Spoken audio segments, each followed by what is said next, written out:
મિત્રો, ભગવાન શ્રી કૃષ્ણની કામધેનુ એટલે કે આપણી ગાય માતા એના અત્યારે કેવા કેવા હાલ છે અને ગાય માતાની પરિસ્થિતિ કેટલી વિકટ છે એની વેદના દર્શાવતું મારા પપ્પાએ એક ગીત લખ્યું છે.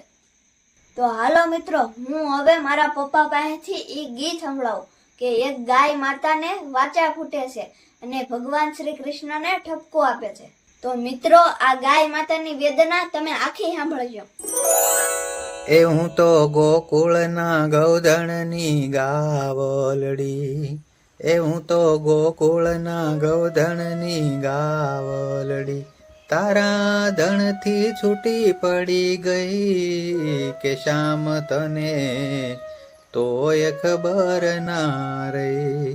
હે તારા ધણથી છૂટી પડી ગઈ કે શામ તને તોય ખબર ના રહી. જગનો નાથ મારો ગોવાળિયો થઈને લડાવ્યા લાડ મને માવડી કહીને. જગનો નાથ મારો ગોવાળિયો થઈને લડાવ્યા લાડ મને માવડી કહીને. એ હવે ગરીબ આગાવડી થઈ કે શામ તને તોય ખબર ના રહી. કે હવે ગરીબ આગાવડી થઈ કે શામ તને તોય ખબર ના રહી. મીઠડા દૂધ મેં તો પાયા રે માધવા, જૂઠી જગત મને છેતરે જાદવા. મીઠડા દૂધ મેં તો પાયા રે માધવા, જૂઠી જગત મને છેતરે જાદવા.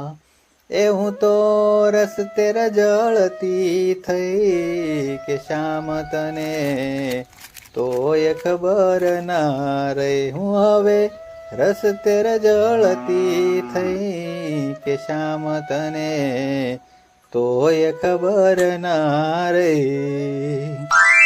દિવસો આવ્યા મારે કેમ કર ગરવા, ભૂલી ગયો કાન કે તું હું તો નીંદરમાં.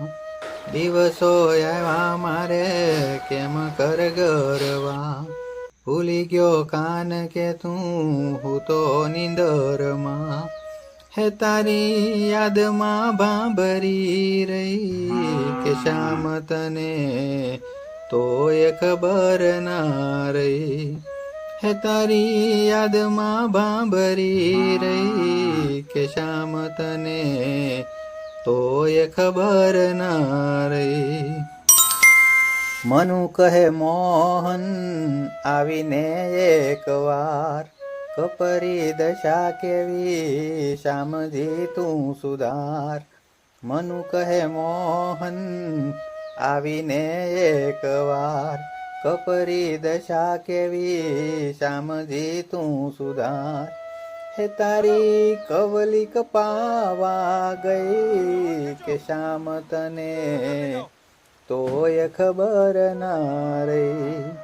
હે તારી કવલિક પાવા ગઈ કે શામ તને તોય ખબર ના રહી.